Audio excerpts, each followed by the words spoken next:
to continue with our creative rudiments segment and focus on another rudiment that we're working on the jazzdrummersresource.com when we're going over the rudimental ritual. We're at the paradiddle section coming up here, and Alan plays a particular version of the paradiddle where he plays it in triplets like this. 1, 2, 3, 4. So it's just a regular paradiddle alternating. He just does a tripletized version of it. So obviously there's a ton of different things that we can do with paradiddles. There's, this kind of stuff has been covered ad nauseum, but there's something kind of hypnotic about the paradiddle. It's easy to break up around the kit and gives us some cool combinations. So I kicked around some different things that we could do with that, and I'm going to show you one that I came up with. I'm going to play it nice and slowly at first and just show you what it is. And for those of you that can pick it up quickly, I'll show it to you, then you guys can jet. The ones that want the breakdown of it can stick around and I'll yap a little longer. But at this tempo, as triplets, I'm voicing it between the cymbals and the snare, starting it on 1 and ending it on 4, which means I'm breaking the paradiddle to resolve the phrase. Here it is.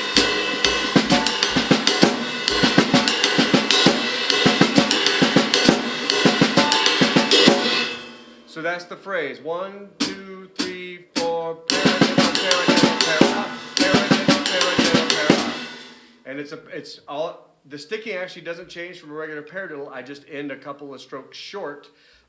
So that's the phrase, and I like to use it in a time context. Obviously, you can use it in a solo context as well, but I think it works well as a nice little fill. It just adds a little something extra that we haven't heard before, at least that I haven't heard before in terms of trying to play something different comping-wise. So let's break down a couple of things. First of all, exactly what I'm doing, and also I want to go through the process to how I took that little paradiddle thing from the rudimental ritual and created a lick out of it. Why? Because I want you guys to take those same kind of concepts and create your own phrases based on the same kind of information. So obviously the sticking is the same. So what I originally did is I just took the phrase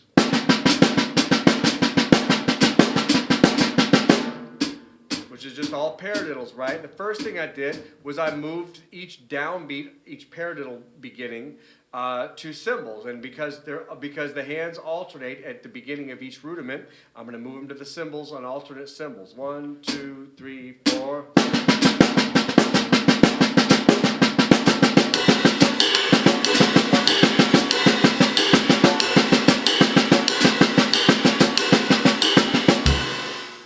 So that was the first thing I had to do, was get comfortable with moving that triplet sound to the sounds of the cymbals and making sure that I can keep it in time and keep my place with the hi-hat. Once I felt comfortable doing that, I realized that it was, it maybe was a little too obvious. 1, 2, 3, 4.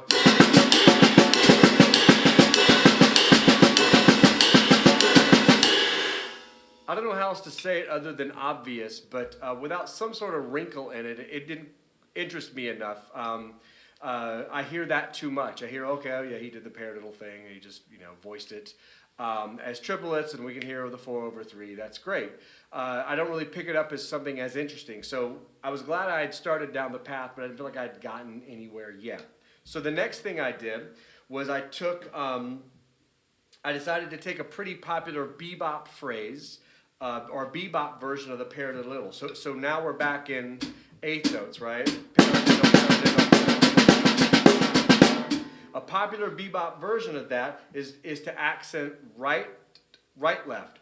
Paradiddle, para, right, left. 1, 2, 3, 4. 1,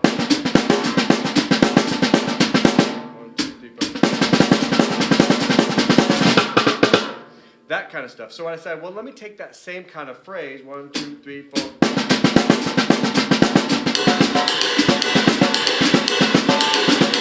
And I just every accent goes on a cymbal. Paradiddle, left, right, left, right, paradiddle, para. Now if I do that as a triplet, 1, 2, 3, 4, triplet, triplet, triplet.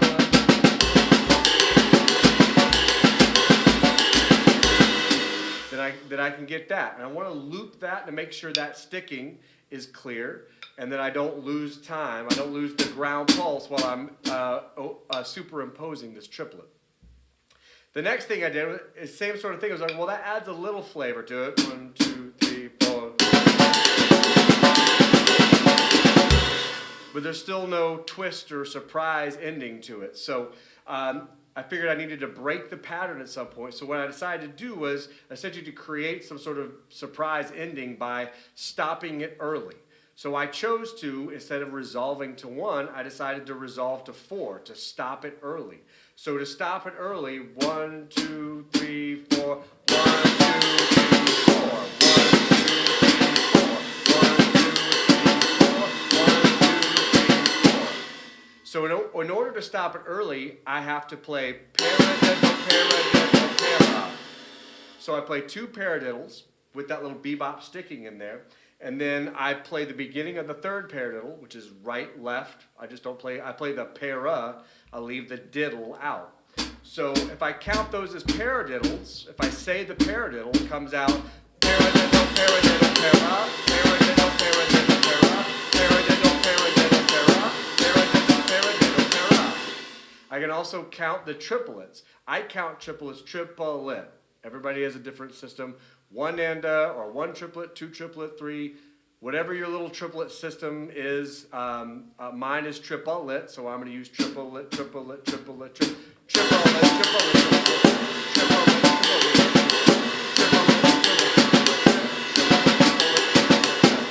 So know exactly where all those stickings fall within the beat. The last thing I want to say is that, so that's the phrase. 1, 2.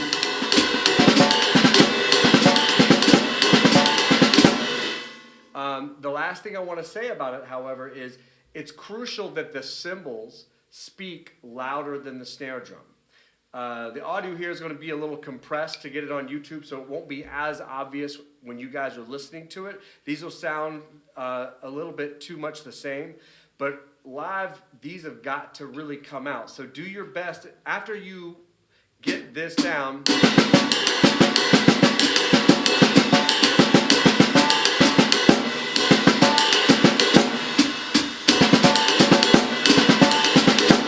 after you just get comfortable with the sticking and the timing, then we're going to add some phrasing to it. So make sure when you get to that point and you feel comfortable that you work to get the cymbals louder than the snare drum. So I'm going to start them even and try to slowly but surely bring the cymbals up.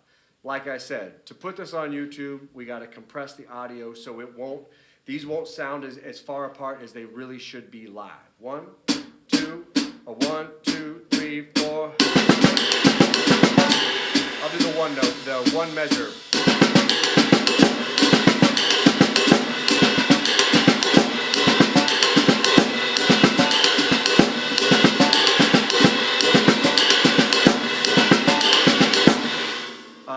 So the inner notes there, I'm trying to pull back and I'm trying to really bring those out. So to the listener, it's that sound that jumps out of them.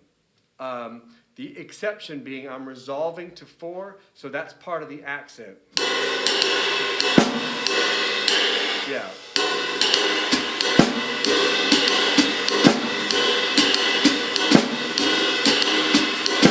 That's what I want everyone to hear.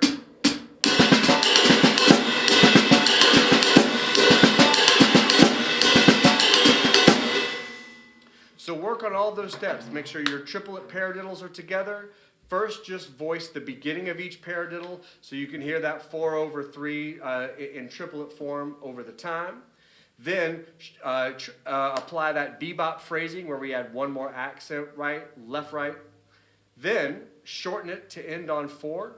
And then the last thing I'd say after all that gets comfortable and you can use it in that fashion, what haven't we done? We haven't tried voicing it other ways. So spend some time putting on the toms. Maybe instead of the left ride cymbal, you put it on you do an open hi-hat. There's all sorts of things you can do with it. So experiment with the voices past this. Okay, good luck.